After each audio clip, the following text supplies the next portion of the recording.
My wife and I have long wanted to move away from the hustle and bustle of the city. The impetus for this was her pregnancy, because we wanted our child to grow up in the fresh air. Our choice fell on a small house outside the city. The price was quite attractive, so, having settled some things, in a few days we settled in the new place. The house was not in the best condition, especially the floors. In the living room, they were literally falling apart from old age. Asking my wife to stay overnight at a friend's house, I began to replace the old boards. I didn't need her presence. She wouldn't have been able to do it. I was very worried about her. As I removed the boards, I found an old cassette tape under one of them in the corner. Forgetting about work, I put the cassette into the tape recorder.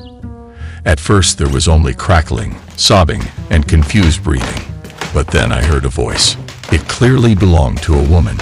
She was crying now and then laughing, and it was eerie. If you're listening to this, it means I'm no longer alive, because my life has become a living hell.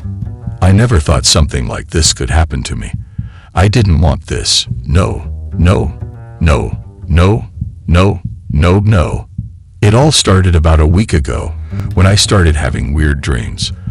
At first I was just seeing the whole room from upstairs, seeing me sleeping, seeing my little 5-year-old daughter, Lori, sleeping, seeing our dog wandering around the house in the dark. This went on for a few days, and one day, as always, while watching me sleep, I noticed something in the corner.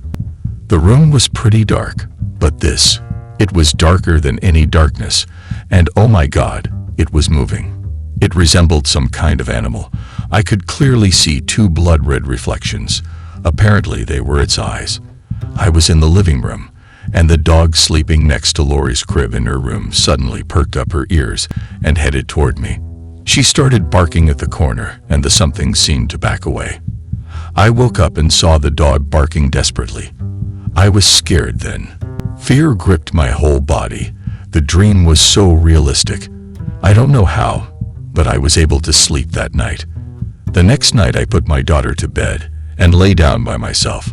I saw myself again from the outside, but the creature in the corner was much bigger. It was slowly crawling towards me. I jumped out of bed and ran to my daughter. It was like a movie. I had no control over my body. I woke up to the door slamming behind me. I was standing in Lori's room. She was sitting scared in her crib, looking at me and crying. After somehow calming her down, I spent the rest of the night in the kitchen with the dog, thinking about what had happened. I had never sleepwalked and my house was a mess. In the morning, I sent my daughter to her grandmother's house and set about cleaning it up. I thoroughly searched all the corners. Of course, I found nothing. And I was so tired that by evening I just collapsed on my bed without even undressing. At night I saw myself again from the outside. I wanted so badly to wake up, but I couldn't do it. The monster was not in its usual place. I breathed a sigh of relief, but suddenly I saw him. He crawled out from under my daughter's bed and slowly moved toward the hallway. The dog rushed to his defense with a bark. The poor thing tried to bite, but apparently couldn't even get a grip on it. Meanwhile, it sort of sprawled out and began to thicken around the animal. Red eyes flashed. There was a cry of despair and pain. I got up and headed for the room. I couldn't control myself. My greatest fear was that it would do something to me. When I entered the room, the monster had vanished into thin air. Only my dog, my beloved, devoted dog that we had lived together for 9 years, lay with her throat slit, wheezing and twitching.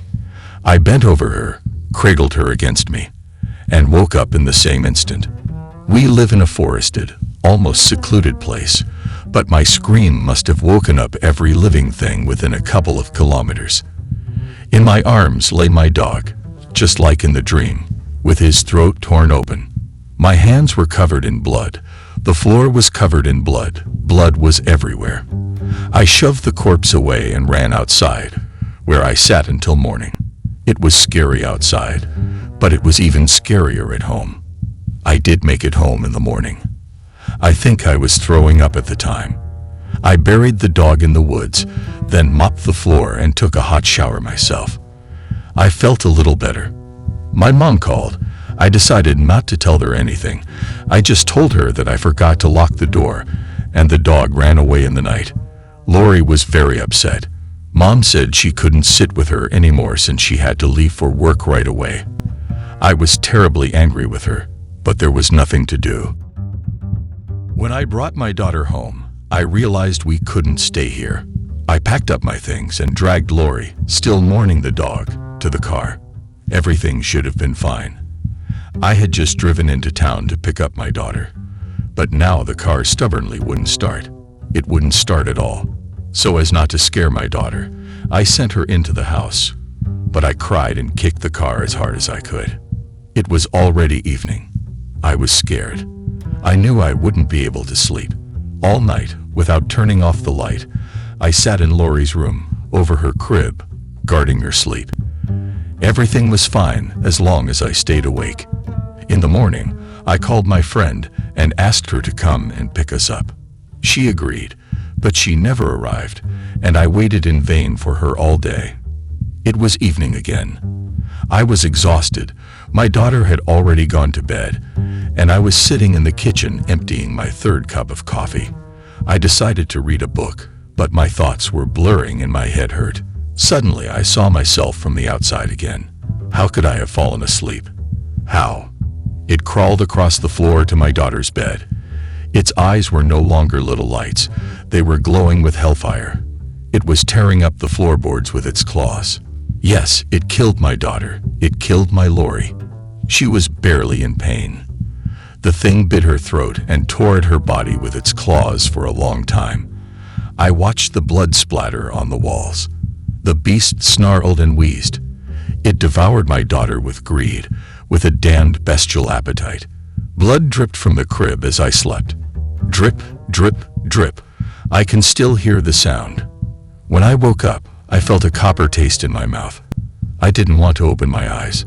I knew what I would see, but still I made an effort. It was still dark. I was sitting on the crib next to what was left of my sweet Lori. I had her blood on me. I jumped back in horror and happened to see my reflection in the window. It was simply impossible to describe in words. It was horrible, even scarier than my mangled child. My hair was tangled and stained with blood. My face was bloody. My mouth was bleeding. I thought I was going to throw up. And then I noticed my eyes. They were glowing red. I don't know why I'm sitting here writing all this down, but I have to warn everyone who ever enters this house that this is no place to live. I hope I save someone's life, because my life is already over. The recording ended. After that, I fully experienced what the expression "hair stands up on end" meant. Trying not to panic, I thought it over. Could this just be someone's bad joke? A very bad joke. As I carried out the old boards, I noticed scratches on them. I broke out in a sweat. It can't be true. It can't. Asterisk, asterisk, asterisk. A week later, the small town was shaken by the news. A young man had brutally murdered his wife and eaten their unborn child, then fled the scene. He was never found.